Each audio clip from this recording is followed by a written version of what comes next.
हम बहुत सारे सवाल आपसे कर रहे हैं, तो ऐसे में देश के सांसदों को लेकर, देश की राजनीति को भी लेकर आपके कई बयान आएंगे। मैं चाहूंगी कि एक बयान हम आपको सुनवाएं जहां विपक्षी सांसदों को लेकर आपने क्या कहा, फिर उससे चर्चा को आगे बढ़ाएंगे। और कितनी दुखद घटना कि पूछा जा रहा है तू हिंदू है और गोली मारी जा रही है। बंगाल में देखा जा रहा है हिंदू है और घर से निकाल कर मारा जा रहा है। और संसद भवन में बैठे हुए वो 200 हिंदू सांसद वक्फ बोर्ड के बिल के ऊपर रात भर बहस करते हैं और हिंदू के नाम पर कलंक बनकर बैठे हैं। ले जाओ उनको काश्मीर की घाटी में सौंप दो, काश्मीर की घाटी में ले जाकर सौंप दो कि जो सनातन धर्म को छोड़कर हिंदू होकर हिंदू के लिए अपशब्द करते। क्या जरूरत है इसकी, क्या जरूरत है उसकी। मेरा निवेदन है मेरी जीजियों, तुम्हारे घर में शास्त्र है कि नहीं है हमें उससे मतलब नहीं है, और अब तुम्हारे घर के बेटा और बेटी को शस्त्र चलाना आना चाहिए। तो ये जो हिंदू राष्ट्र की अवधारणा है, इसकी मांग जोर पकड़ रही है। अलग अलग आध्यात्मिक मंचों से हम देख रहे हैं कि बहुत ही स्ट्रांगली इस बात को रखा जा रहा है। अब शस्त्र के साथ शास्त्रों के साथ शस्त्र घर में रखेंगे बेटा बेटी।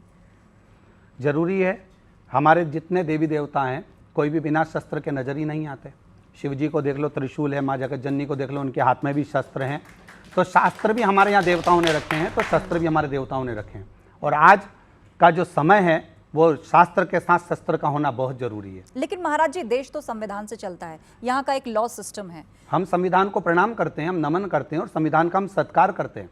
उसको ऐसा नहीं है कि हम नहीं मानते, पर साथ में आज सुरक्षा की दृष्टि से जिस तरह से देखा जाए तो कश्मीर में जो हरकत हुई है, हिंदू धर्म पूछकर जो मारा गया हुआ है, तो उसके लिए भी तो हाथ में थोड़ा सा शस्त्र होता तो वहीं पर जवाब मिल जाता।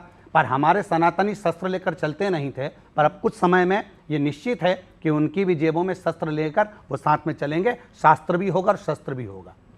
सैयद जवाद जी हमारे बीच में, राजनीतिक विश्लेषक। जवाद जी, आपको सवाल करना चाहते हैं। बहुत बहुत धन्यवाद आपका। और महाराज जी, मेरा जो है आपको बहुत बहुत मुबारकबाद हो। मैंने कई बार आपको सुना है और कई बातें आपकी बहुत अच्छी भी हैं जो आप समाज के ऊपर करते हैं, लेकिन जहाँ पर राजनीति की बात आती है तो मैंने कई स्टेटमेंट आपको देखे हैं कि आपका झुकाव जो है वो आज की जो मौजूदा सरकार है उस तरफ ज़्यादा रहा। जैसे आपने कहा कि अपने बच्चों को जो है वो बजरंग दल या आरएसएस में ज़रूर भेजो, नंबर एक बात। दूसरी बात, जहां आप कह रहे हैं, क्या आप इस देश के अंदर जो जाति जनगणना को लेकर के बात हो रही, क्या अब आप उसका समर्थन करते हैं?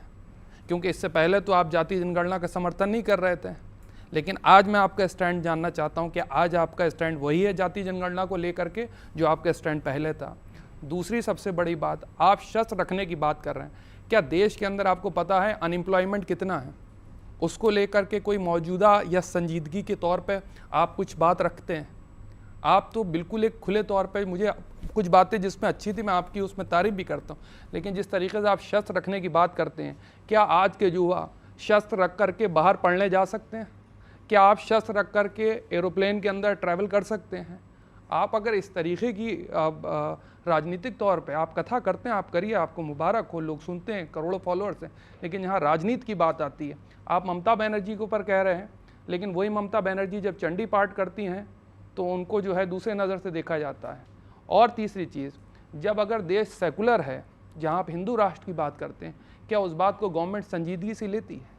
तो मेरे 3 प्रश्न हैं, उसके ऊपर आपकी चाहता हूँ कि आप बात बताएं। पहला, जाति जनगणना पे बता दें कि अब आपका स्टैंड क्या है, या तो पुराना वाला है या बदल गया है, सरकार को देख के मुझे बता दीजिए। देखिए, ऐसा नहीं है कि वर्तमान सरकार के लिए हम लोग बोल रहे हैं। अगर पुरानी सरकार भी होती और वो सनातन के लिए काम करती तो हम उनके लिए भी बोलते। हम उनके लिए भी पीछे नहीं हटते। जो सनातन के लिए कार्य करेगा, जो सनातन धर्म के लिए अग्रणता रखेगा, हम सबके लिए हैं। हम ममता बनर्जी अगर चंडी पाठ कर रही हैं तो उनके लिए मना नहीं कर रहा है। अगर चंडी पाठ करती हैं तो फिर देवी के पंडाल क्यों तोड़वा देती हैं? अगर चंडी पाठ करती हैं तो फिर मंदिर, देवालय, शिवालय क्यों तोड़वा देती हैं? चंडी पाठ करती हैं तो फिर सनातन धर्म को आगे क्यों नहीं बढ़ाती हैं? तो हम किसी को मना नहीं कर रहे हैं। आप अपना कार्य करिए, मना वाली बात नहीं है। पर मूलतः जो सनातन के लिए आगे बढ़ेगा तो पूरा भारत का एक एक संत, साधु, ब्राह्मण, तपस्वी और एक एक सनातनी उसके साथ कदम से कदम मिलाकर चलेगा, ये निश्चितता है। अब उसमें जातीय जनगणना की अगर आप बात करें तो हमारा तो इतना सा निवेदन पूर्व में भी रहा है। हमारी शिव पुराण जो रखाती है वो 4 पाए पर रखाती है।